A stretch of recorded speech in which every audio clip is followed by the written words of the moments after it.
Every team, every topic, everywhere. This is Believe.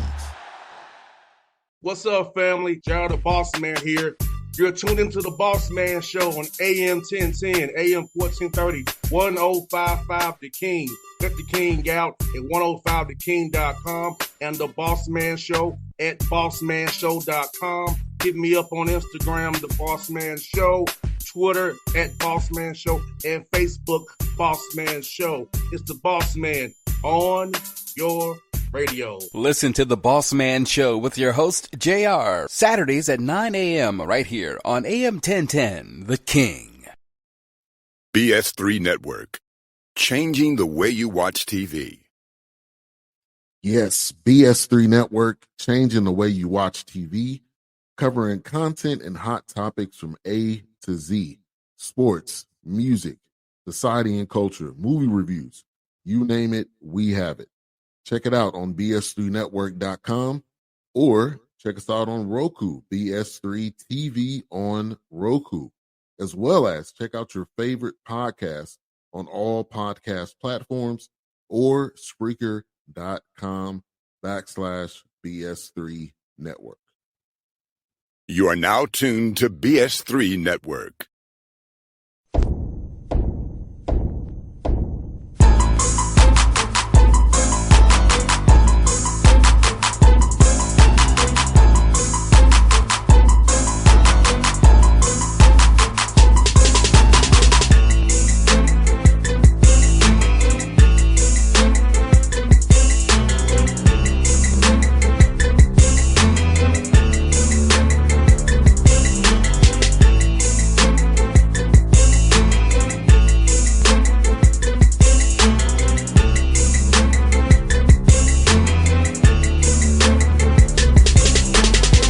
Folks, back on the Bossman Show, friend of the show, going down to Grambling, Louisiana, talk to Coach Mickey Joseph with those Tigers of the Grambling State down there. Coach, what's up, brother? I know it's about that time of year before he's about ready to get going here this week. No, the coaches got back today, and so we're gonna work on this afternoon, work on scripts and work on individual plans and get ready for the kids. The kids will be back on Thursday. And Coach, I'm asking, man, how was spring ball for you guys? Kind of getting a feel for what you had, and kind of seeing what you got, getting some workouts to get they got their break. So how was this off-season ball been for you guys so far? Well, it's pretty good because 62% of this roster is going on the third year with us, and I always say that because it's totally ironic during these times of the transfer portal that you can keep all your kids. But, since I've been here, we don't had, 9 one-score losses. So we had to look at those 9 one-score losses and say, okay, what we can have done better in 4 minutes. When the defense get on the field in 2 minutes. So guess what? We in the spring, we made sure that we did a lot of 4 minutes and a lot of 2-minute drives just to make sure that the kids was in that situation so they know this is what we need to do. Even if your coach forget, you should remember what you need to do because we put you in that situation. So we just try to get better in that aspect of the football game and and continue to develop the quarterback position. And we feel good about that with Jacoby Robinson, Ashton Fry, and RJ came in. So we good with those guys. And then Hayden Benoit, who ended the year last year, he's back also. And a kid, Skylar Turnbull from Oklahoma City, is a really good kid who I think he's the talented one. I think he's the one that he's 6'2", 190. He's built like Michael Vick, got an arm like Michael Vick, but he's the talented one. But he's young, so you gotta When you do play him, they're going to take him anyway. So, and we understand that. His family understands that. But we feel good about that position. And when you feel good about that position, I think you can have a decent football team. When it drills, when people know what's coming, they know it's all about execution. They know what's coming. So talk about the piece of coach having your team execute, despite the defense loading the box, knowing what's coming, and still be able to make the right blocks, whether it be a combo block, inside zone, split zone, whatever you're running. And just execution to have that play to get those yards, keep that clock going for you. Well, that's the big thing is executing. And I think the easiest way to do it on offense is the way we did it at Nebraska, just hand the football off and put it in the belly of the running back and make sure that we get the hat on the hat and we execute in the RPO game, and when it's time to throw it, we throw where we want to. And on defense, hey, play good defense like we've been doing. But we got to rest these guys up. They played a lot of minutes since I've been here. The defense have. So we're going to try to get away from just throwing it around the park and try to say, let's take on run blocks instead of taking off a minute 30 on the clock, try to take up 3 minutes and 30 seconds with running the ball. So we had to change the philosophy that I really like, and I like putting it in the air. But right now, I got to do what's best for this football team. And the best thing for this football team, because we're defensive led, is to hold them on the bench and let them rest up and run this football with these six backs that we have. No doubt, good coach. As I'm trying to tell these young men who are running backs, you might get 3 yards in the first quarter, but in the fourth quarter, it becomes 7, 8, 9, 20, because you keep pounding on them and pounding on them. They go and break. They only got so much gas in their tank. And so you keep hitting them with that, you eventually get the break you need. Yes, and I think that's you're right. You're correct about that. If you keep leaning on them, and you keep leaning on them, and if you keep leaning on them, then guess what? Sooner or later they're going to break. Sooner or later they're going to break, and yeah, sooner or later they're going to break. So that's what we have to eventually come to our thoughts and say, okay, this is best for this football team, and we're gonna play good special teams. We know that, but we want to play good offense. We want to have a good running game. And coach, talk about how important it is to have your receivers engaged in the running game. Some where it's not just a playoff. They actually are blocking, cracking, cutting when they have to. So actually been a part of that run game. So you can down the road when they creep up and load the box, pop them. Yeah, and we do. We have a lot of stuff built in when we want to run routes, and we also have stuff built in when we want them to block. But the big thing, like tell them as a receiver, if you're a dude, you won't have to never block this dude, because wherever you take this dude's going to go, because the defensive back guy is programmed to follow the guy that he has if he has your man. If he has in zone, then he's going to his zone. But if you're a dude, he going to follow you and locate you. Always can take a safety out. And we always want to give you some vertical push by our receivers, because now you don't know if they're blocking or you don't know if they're running RPO. So we mix it up pretty good. Reggie Moore does a really good job with our receivers. So we just got to continue to keep pushing them forward. We happy with Tyson George coming back. We got Bam over from Atlanta. Bam's a big time player for us, and he can do it all. And we have some new guys coming in also, like Tavius Murphy, Cody Finley, and Robo, Dylan Roboski, our one kid that we got from Langston. So we feel good about the receivers also, but we feel better about the offensive line. No doubt. That line's so important, Coach Joseph, because if you can't block, you can't get nothing done no way. So talk about your line coach and really scheming these guys up, teaching them the right things and how to block and how to right pass pro, run, block, and kind of just be ready for whatever. And also be able to identify man zone and who's coming, who's not, based on film work and study. Well, the thing about it is that one thing they can do in this league is rush the passer. So now we want to see if you can take on run blocks. Coach Losey's gone in the second season with this group. This group's going to be a well improved group, because they stay second year with him. They understand exactly what he wants. He's a technician. He wants everything to be. He's technique sound, and we want to make sure we get a hat on a hat. And once we get a hat on a hat, then we're going to leave it up to the backs. And far as pass blocking, we're going to help him out much as we have to. Like I tell him all the time, it's no secret. Your best pass rusher is going to get chipped. He's going to get hit in his ribs. And I want to see how many times he wants to rush, getting hit in his ribs, because that's not a fun thing to do. So we're going to make sure we slow things down. When we're not going to let you just rush off the passer and have the pride and say, no, we're going to block him one-on-one. If we can't block him one-on-one, we're going to get the kid some help. But other than that, we're going to make them take on run blocks and make them see how tough they are. No doubt. And with the games these linemen play, Coach Joseph, try to get those heavy sides, get that 3-on-1, kind of run those TE stunts and stuff. Talk about trying to get your young men to really lock in on the games linemen play on the defensive side of the ball. Because when you go around heavy, you try to get 3-on-1 and run them stunts, man. Some linemen get confused, as you and I both know. Well, when we do get line stunts, we collect them as they come.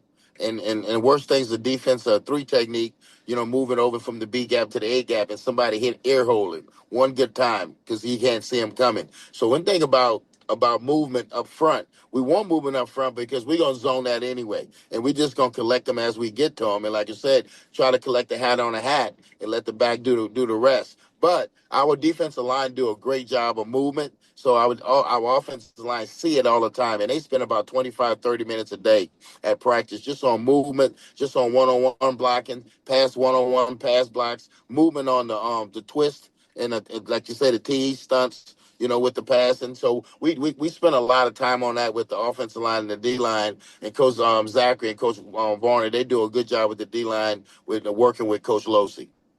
And you know what, Coach Joseph, with the coach talent and the swag with yourself and other coaches, I feel like it's just a shame that our boys have to go the undrafted free agent route. They can't get drafted straight out because it's so much talented coaches in the swag, so much talent on these rosters, and they've been coached up very, very well.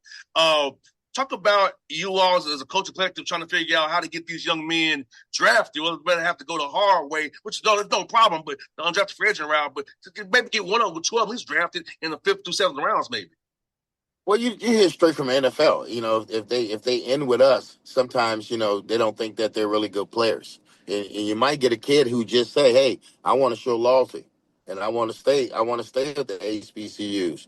But they offer them so much money that we can't compete with it. But I tell kids all the time, while you're chasing that bag, make sure you're not missing out on the right fit, because the bag might be there, but the right fit might not be there. You might get a coach that don't care two things about you, but he's giving you the money. So do you really want to be there when you left a place like Grambling, where they care about your well-being and how you and what you're doing every day, and that you're doing things the right way, instead of just paying you, saying, "Hey, we just gonna pay you to come here to be a backup." And the kids leaving this conference got to understand that.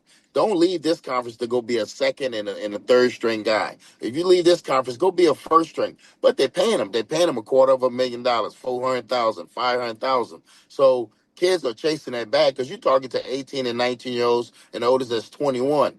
But we do a good job in the SWAC. They can say what they want. We the developers now.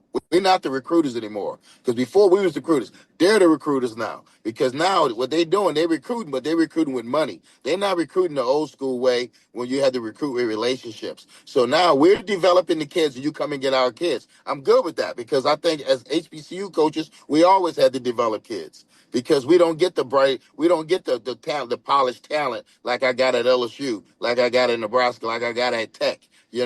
But now we're doing the developing, and what they're doing, they come and get our kids, and we can't do anything about it because the kids are benefit. But think about it: the kids benefit, the school benefit. The only one left out there is the HBCU with nothing. We don't pay this kid all. We pay the little money we do have. We don't pay him. Then when he leaves me, I get nothing to show for it, but just that I'm developing kids to go somewhere else. But that's why I don't give them a whole bunch of money, and I pay them when I want to. Because my thing is, you got to want to be at Grambling, not because of money. You got to want to be here, because that's life in general. You're not going to work for AT&T because they pay you more money. You're going to stay at T-Mobile because T-Mobile is a place, got beautiful people in the building. They care about you. Go to AT&T, you just you just a last four digit of Social Security. And I went to one of those schools, where I was 3097. They didn't know my name, but at Grambling, we know those kids' names. I know those kids' parents' names. I know where they're from. I know what makes them tick. I know what they like to eat. But at these other schools, they got to understand, when they leave us, they're not going to get that. Because it's really a business for them over there. It's not a HBCU business. We're about developing players, developing kids, regular students, and at Grambling is a place where everybody's somebody, and everybody can't say that. No doubt, Coach. I'll give you an example. Being Tennessee State, go over to Vanderbilt is the difference how they treat it. Tennessee State, a lot of people knew my name. They never knew who I was. But the Vanderbilt players, like, you just a regular old dude, go to Vanderbilt. We're 3 miles away, but it's a family environment. They look down upon Tennessee State in Nashville. But Yes. overall, that's a family environment. Vanderbilt is, you're just a person. Yeah, we tell our kids all the time. Sometimes you gotta look in the mirror and identify what you see in the mirror. So they might identify with me, then they might not identify with other coaches. But the other coach, he's playing, he's in the game. He's got the money. They don't want to leave. Like, the big thing is this with the HBCUs, and I'm sure everybody's going through it. See, when they're done at those schools over there, they transfer all the hours back to Grambling and graduate from Grambling. Make that make sense. Mm-hmm. So we got to do something. We got to do something to put our chips together and say, hey, HBCUs, this is what we're going to give them. You don't have no more than I have, because at the end of the day, we all losing. We all losing. We all losing good players because when I lose a player to the portal, it's a starter. It's not a backup. You know, if say Ohio State or LSU lose a kid to the portal, well, it might be a backup. But when I lose them, and I've lost 15 of them since I've been here, they're all starters. They all over. You know, New Mexico State, Old Dominion, Ole Miss, they're all over. You know, and it's nothing we can do about it, but stay in the game with them and try to do right by them when they're here with us. No doubt, 100%, coach. And I'll see you playing Clark Atlanta here right in my backyard on August 29th. And you're going to be playing Central State. And then you go on the road to TCU. So talk about those three non-conference games, helping out the D2s in the SIAC and going to get you all a little bit of back TCU over there in Fort Worth. Well, you got to be careful with these D2s because, you know, I know Terry Sims personally, and I know Terry Sims going to have them boys ready to play, you know, and, you know, it's going to be a lot of unscouted looks. You know, we going back and going to look and see, you know, what Terry did when he was at Bethune, what he did when he was at Alabama State, you know, because he was still involved. He was still called the DFO, but he was still the general man, whatever he was, but he was still involved with the X's and O's because you wouldn't have him there and not have him involved. So we respect Terry. We respect Ash Green, who played here at Grambling. He's the offensive coordinator. So you know, it's gonna be a drag out dogfight because it's the first game of the season, and that's the best thing about it is that we respect those guys. You know, we respect Central State. My kids are gonna respect because we had our hands full last year with Kentucky State. So what makes it any different? You know, because now we got to be prepared with unscouted looks. You got to let your rules take over. But it's a wonderful thing. And you know, going to TCU, we know what it is. It's a money game. It's a money game, and all HBCUs have to play them. So we excited about that game also. But right now we're gonna work on ourselves for the next 2 weeks, and towards the middle of the month we'll start getting ready for Clark Atlanta and then Central State shortly after that. And Coach Joseph Haskins, man, and for you going into year 3, talk about just development of your program and your culture and how just getting these young men to see the visions you had when you came in 2 years ago, then going to year 3 here. So talk about just the support of the community as well and how they've been behind you as you develop this program, this culture here at Grambling. Well, I take my hat off to my administration by giving me an extension and seeing my vision because, you know, I'm like anybody else that comes in as a head coach. You know, we want to win right away, not just for yourself. You want to win for the fans because the people at Grambling deserve to win. So I appreciate my administration for, you know, seeing my vision, what we want to do. But right now, just focus and finish. We hadn't finished. We got to finish. We got to finish games. If we finish games, that's 9 wins compared to 9 losses. That's 9 wins. But that shows you that we're right there. And I always say we're right there with other people's kids. You know, now this staff, this is our kids. This is our kids. These the kids that we sat in the living room. These the kids that we handpicked. Because when you come in year 1 and year 2, you're still playing with people from the previous staff. You know, so we had to fix that problem. So now we got the kids in there that we picked, and now they understand what we want to do. And like I said, 62% of these guys been with us. You know, the coach has been the first staff that you had. Okay, we made some moves from there. The second staff, we didn't have to make any moves, but one of our guys went to Bowie, and one of our guys went to SMU. So we have the majority of the staff back this year. So everything's going smooth. Just like the staff meeting this morning. It was really a lot to tell those guys because they've been here. You know, so they've been here. But right now we want to focus and we want to finish. We always want to tell them this. At the end of the day, we Grambling. We're going to get everybody best shot, no matter what. We're going to get everybody best shot. You know, we're the history of HBCU football. And then people say, oh, y'all cocky. No, we the history. Without Grambling, it wouldn't be no HBCU history. Who else they talk about when they talk about history? But that's here we say, PV. Tremaine doing a great job there. They're not the old PV. People got to stop saying they're the old PV. They're not. They're never going to be. As long as that guy sits there, they're never going to be. And my job right now is to get Grambling back to where we're supposed to be, and that's to the top. And we headed that way. No doubt. And Coach Haskins, man, about financial management for your guys. I know with getting rev share now and NIL, guys don't realize they're now 1099s now. So talk about how you teach your guys about financial literacy and understand that what little money they need to save it. It's not just something you just can blow through when it's done. You really got to save this money and cherish it because you're kind of an employee now because you're paying taxes on this money you get. Yeah, I tell them like this. This is not money to get rich money. This is life start money, where you start with, you get your life started. You know, you're looking at all those kids that's getting millions of dollars, guys buying this girl $20,000 worth of purses. I would have never did that if I was at his age. Well, I don't even know her like that. But he don't see the long story. But the only thing about that kid, he's the first round draft pick, so he gonna blow that money. He gonna blow it. But my kids, I tell them they gotta take this money, they gotta put this money away, they gotta invest it, because I pay them like the NFL. I pay them during the season. I don't pay them in the off season. Off season, they got to live on a scholarship, because that now you want to see who's budgeting and who's not budgeting. And I tell them all the time, you can't send all this money back home, because you don't get enough to send all of it back home. Everybody at home got to work just like you working, and you got to hold everybody accountable. And if they calling you every month for money, you got to tell them go get a job, because you don't have the money to give them. So we talk to our kids about that. We bring Origin Bank in, we bring Chase Bank in to speak to them about putting the money away and investing their money. And most of our kids do a good job of that, because I think we have a good system. I don't feel like I should pay you in the off season, because you can tell me, kiss my behind, I ain't working out, but you got my money. And you know how hard it is to take these kids to court and get that money back? Like, they're talking about this one school owes these kids these buyouts. Man, they ain't never getting that money back from them kids. Mm-hmm. They ain't never getting that money back from the kid. You do well to drop that. I mean, it wasn't a solid move when they made the move. So guess what? Ain't no honor among thieves. No doubt, Coach. You got that right, Coach. I got two more for you, Coach, and for you, Coach. I got Coach for my interns here. I got two interns here with me.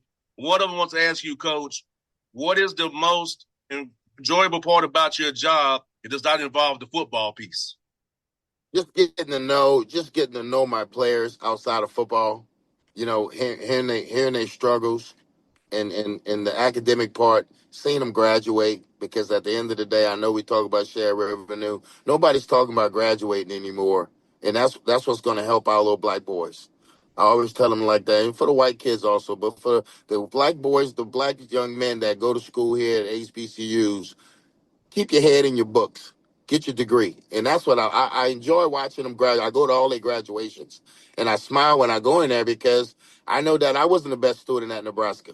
You know, I know I wasn't, but I tell them my stories, and I say, I'm not going to let you go down the same path. So watching them graduate, and watching them after they done, like some of them that become better fathers, are the ones whose fathers here, that we get them and they're a little shaky, because they're 19 years old and they got a 2-year-old. You know, so they're a little shaky, but they depend on you to help them to be the father that they can be. And that's the things I enjoy with them outside of football. But you know what? They put so much emphasis on football right now that you forget about that they're human beings. And at the end of the day, football is going to be gone. So it's going to be the lessons I taught them outside of football. You know, hey, you need to be there for your kid. I wasn't there for my kid because I was working. You know, you need to be there for your kids. So things of that sort. That's one of the big things, is seeing them prosper outside the building, as outside of football, and graduation. That's one they got for you, Coach. Is this one that she wants to know, Coach?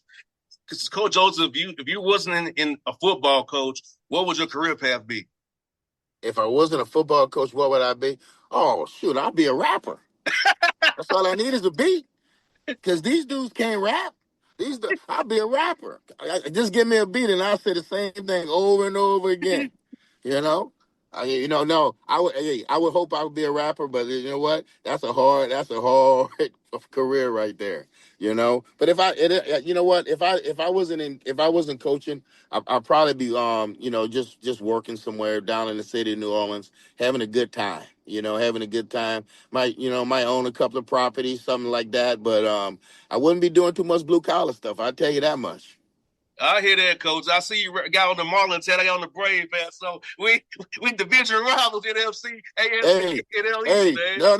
no. I got this because I need a haircut. Oh, okay. I thought you were a Marlins fan. I said, hey, Coach, a Nah, Marlins fan? nah. I'm a Miami fan, because my boy Kaz and Cristobal and D Train's there on that staff, so I'm good with them. But like I said, I was in Atlanta for the NFL symposium with Shaq and Doug, and it was real nice. And Atlanta's a big time city. During that time, y'all had the World Cup. So I was wanting all these foreigners. I was like, what are all these foreigners doing in Atlanta? But it was the World Cup going on. So Atlanta's a beautiful city, man. Is a great city, and I'm hoping one day that we can move a game there and play Clark there or play one of the Atlanta schools there in Atlanta, because we have a big fan base out there. And I think that even without the Grambling fan base, I think we still get pack the stadium because people want to see good HBCU football. And you don't see a whole bunch of it that just want to come to Atlanta and play a game in Atlanta every year. And I'm trying to say, can we do a MEAC SWAC challenge? You need to get on top of that, where you play a MEAC SWAC game at 3 and come back and play another one at 7 and get them in that old Mercedes that dome over there. But you got to be creative when you're HBCU. We got to figure out how to make money, because one thing about our fans, they're gonna find our games. And we learned that from ESPN Plus, that the HBCU football is big. They just don't put us on the big stage. But they knew if they put us on the big stage, we're gonna have bigger crowd base than the MAC, for sure. That we're gonna have more people. We might have more people than the Sun Belt, for sure. So they need to let us roll. They need to put us on ESPN and stop putting us on Plus, so they can see we play good football. We play good football in the SWAC, and we have people that come out, and we appreciate our fans and everybody that support HBCU football, because it's real. It's real football. It's great football. We got great coaches. We got great players. We got good administrations. But the thing about it, some people sleep on us, and we can't help that. But we appreciate everything that we have, and my thing is with Grambling, either you with us or you're against us. So if you're with us, you're with us. If you're not, you're not.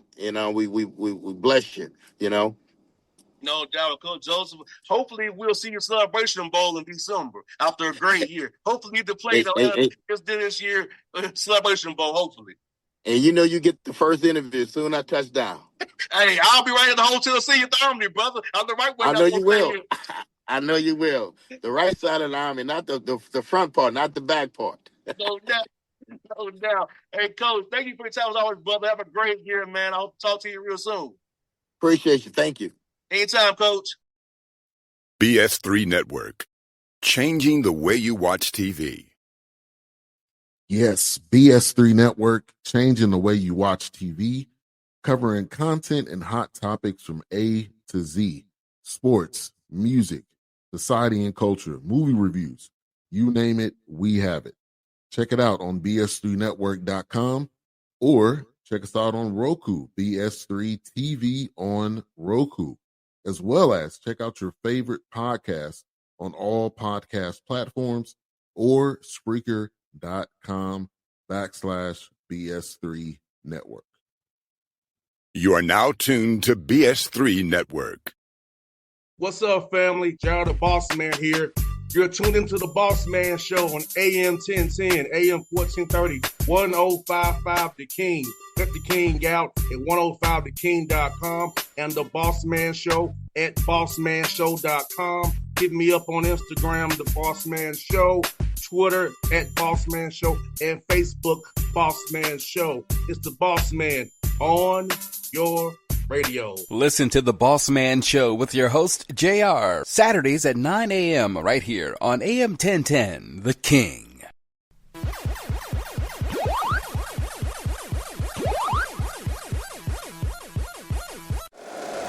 If you like the show, please take a moment to rate, review, and subscribe. It really does help the show to grow. Thank you for listening.